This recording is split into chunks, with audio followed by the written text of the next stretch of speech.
everybody, back again, and today we're going to be taking a piece of leaf spring off of a 4x4 off-roader, and we're going to go ahead and disassemble this. We're going to use this central piece here to make a sword. So let's get started. So we've got everything disassembled now. We've got our nice piece of steel. So initially the plan was to have two large guards, but one of them ended up having a crack in it, so I turned it into a finger ring, and then I decided that I wanted two finger rings instead of guards.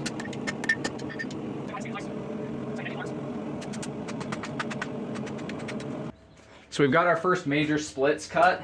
Now I'm going to take my grinder out because I'm not going to sit here and hot file all this rag. I'm just going to grind it all down just to get rid of all these lips and all this rag that's on here faster. So I'm going to let it cool down on its own so it can stay nice and soft and nice and strong. I'm going to grind out all of that extra BS that we don't need in there. And then I'll be back here in just a sec so we can continue working this piece.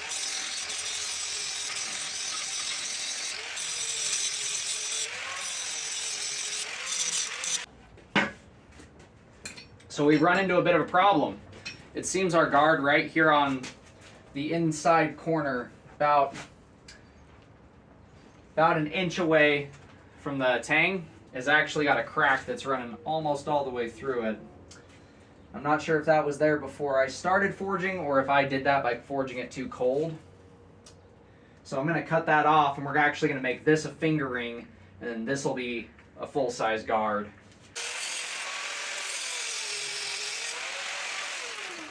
I'm going to get the most delicate part of this done first, which is going to be my finger ring. So I'm going to have to draw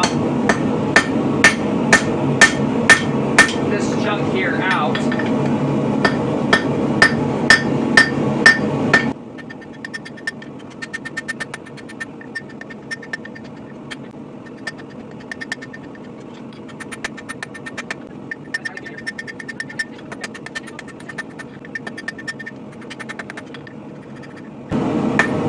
To this, I'm actually going to flatten out.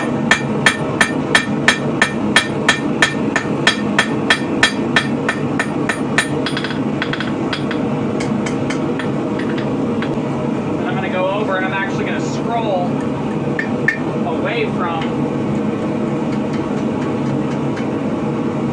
the way I'm going to twist it here. Well, not twist it, but the way I'm going to curl it. So we got that little loop scroll there. Now we can come over here. Still a bit small for what I want, so I'm going to use the horn here.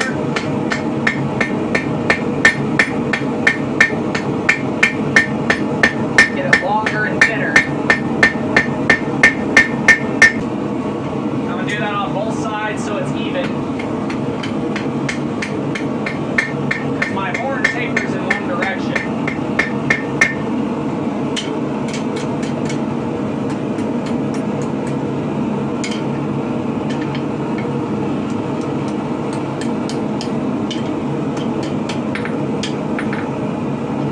So as you can see, I skipped shaping that other guard. I decided to change it up later, so we've moved on now to just drifting this diamond hole in the tang here.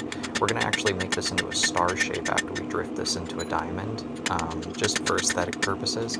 Later on in the build, I'm going to end up filling this with some resin or something to give it kind of a gemstone inlaid look.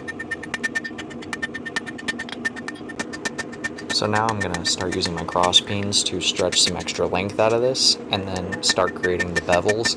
And it's once I started making the bevels I realized I didn't like the look of that guard, and I decided to go with one large finger ring and one small finger ring, because I felt that would look better. But I didn't quite figure that out until I had gotten just underneath that hole beveled. The inspiration for this kind of came from the Daedric princes in Skyrim, and some of the more unique weapons and items you can get from doing their quests.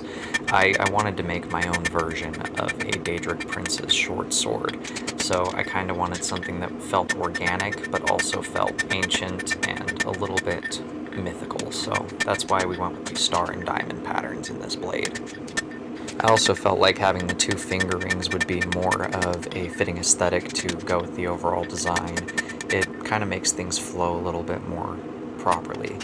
So here I'm going to be drifting that other diamond shape, and we're going to be going to the same exact thickness and width on this diamond as we did on the other one. It was at this point that I decided to make that other larger finger ring. So we have one finger ring that's twice as thick and twice as large as the other one. This is more for aesthetics, just to make it feel more organic.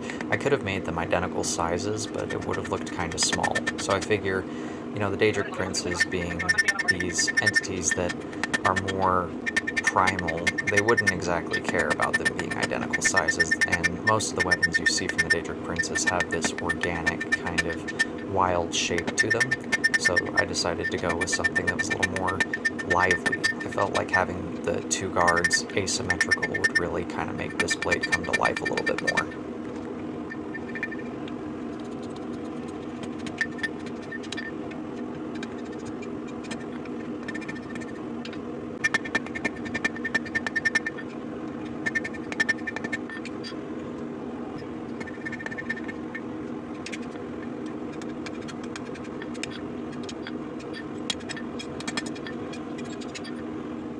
So now I've skipped ahead to where I'm centering up the tip. Forging the tip like this actually made it about 1.25 inches thick for that last about 6 inches. So it ended up being incredibly thick up there.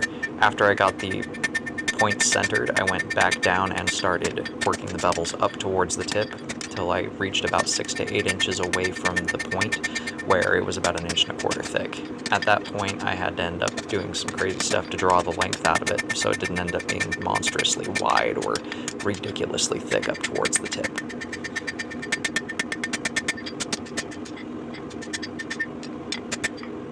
After that, I returned to that 6 to 8 inches of really thick stuff and thinned up the profile on it a little bit more and started stretching it out lengthwise over the horn and using my cross pins.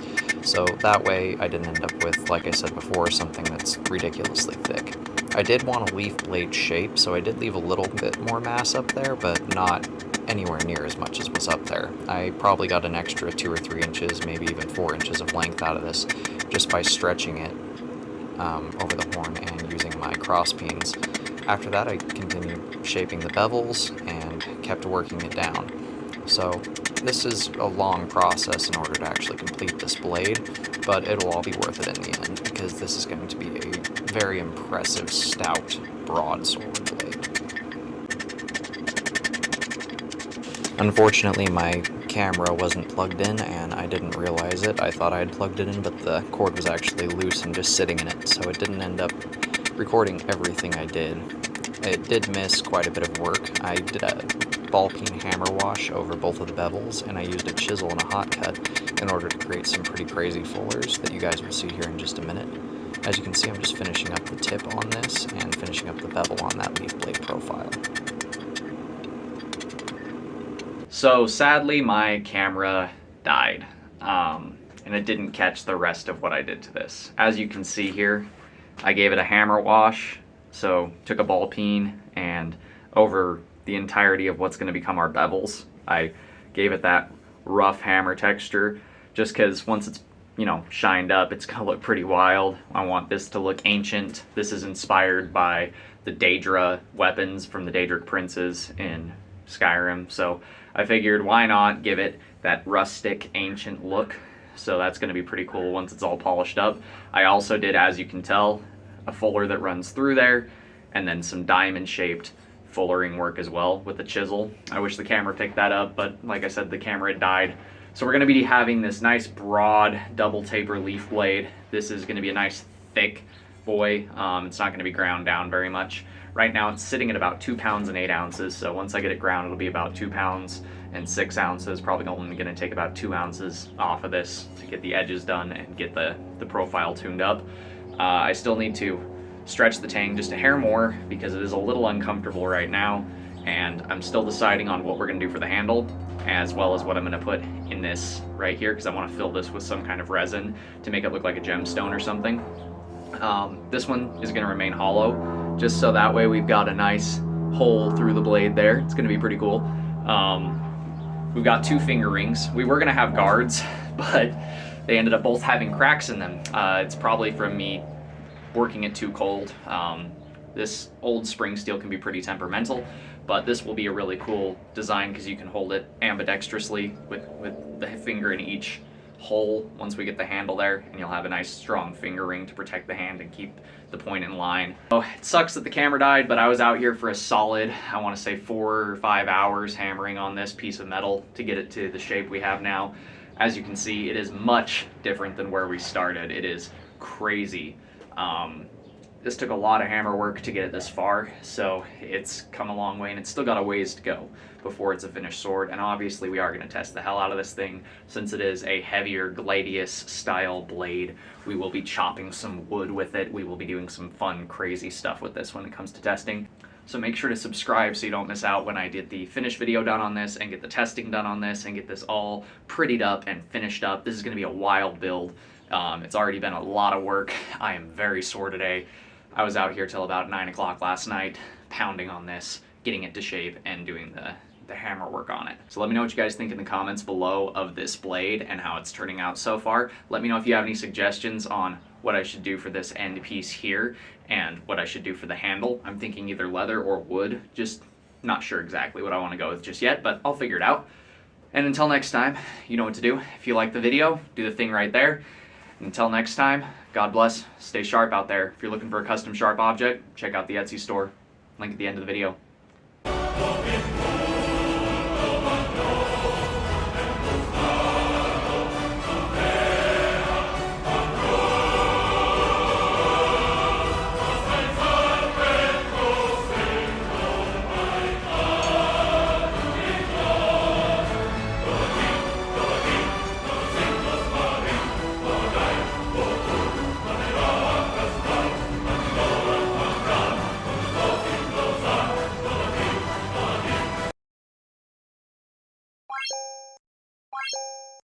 What?